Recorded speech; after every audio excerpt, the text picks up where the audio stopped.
earlier today. I was in the gym, getting my sexy on, minding my business, while lifting and pretending I don't see my wife struggling to do dips. I was listening to Oshay. The video title stopped me immediately. Anton Twitter rage just cost him everything.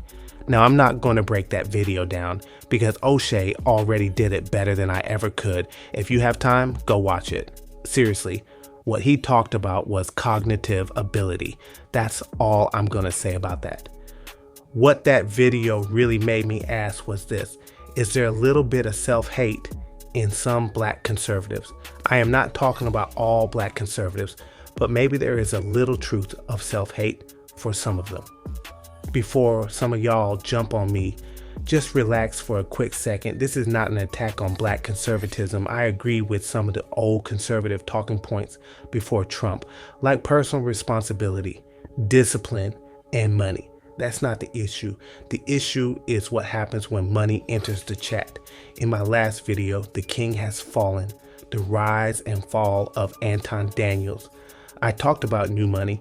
So I want to ask Anton in question, does money make you lose your values, or did you never have them to begin with? Because if you claim to be C-suite, if you claim to be an executive, then you should already know how to act, how to speak, and how to carry yourself. That doesn't turn on when the money hits. That's already there. My values were established at home, then they were reinforced in the army, so money never had the chance to rewrite them. Now let me say this clearly. I'm a veteran first, then a college graduate. I work one of those boring corporate jobs. I'm by no means rich, not even close, but I don't need a lot of money to know how to carry myself. People like Anton live one life, then they get money, and now suddenly they act brand new, like the old version of them never existed. Now to them, the struggle is fake, racism is imaginary, and empathy is weakness. Bigotry. I think you mean niggertry is at an all-time high. There ain't no bigotry going on under President Donald Trump. He done cured racism. We in a raceless society right now. The only bigotry and niggertry you see is what you're doing to yourself. That's not growth. That's denial. You did not evolve. You escaped. While listening to Oshay, I started wondering, do some of these guys hate where they came from? Do they hate the country they were born in? This question is for you, Walter. Or do they hate the skin they were born in because money didn't make them confident, it made them defensive? This is where people like Anton and Fresh and Fit come into the conversation because money becomes their entire personality. Every disagreement turns into a flex. How much money they make, who they have access to, what women they can get. Okay, cool, we get it. Money will get you women. Money will get you attention, but money does not replace substance. Sit them down and try to have a real conversation. It falls apart. That's when you start Corey Holcomb them. Yeah, I turned Corey into a verb once the money talk stops. There's no depth, no curiosity, no real conversation, just ego and bodyguards. I'm talking to you, Myron, an ex-agent who needs black men to stand behind him while you argue with college students.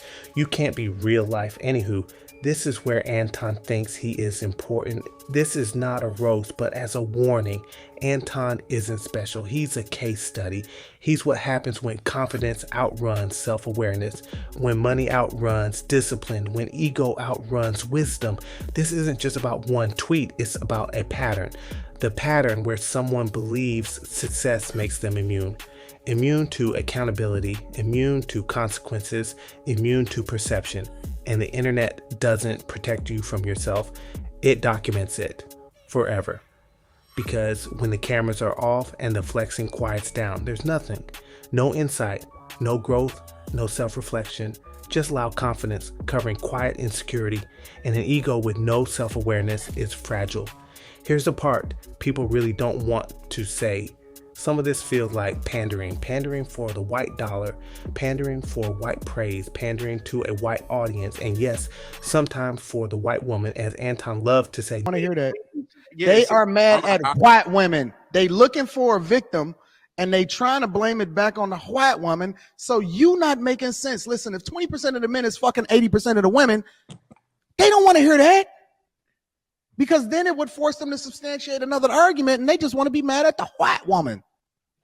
We love white women. Not because of love or preference, unless you're Myron or Walter.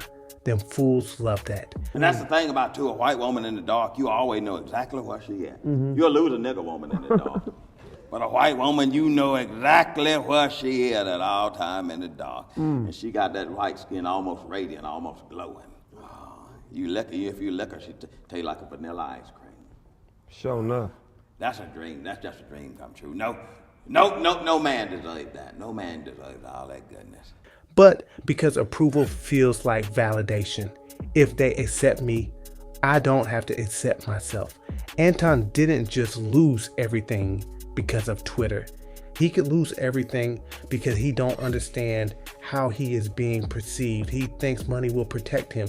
He thinks attention is power. He thinks he is untouchable. That's not intelligence, that's ego. And ego always overplays his hand. So the real question is this: is it cognitive? Is it narcissism? Or is it something deeper? I think it might be self-hate, identity rejection, and shame, disguised as confidence, or maybe he's just a lame with new money. So yeah, I'm done with this reactions. If you agree with me on anything in this video, please like, comment, and subscribe, and I will be back.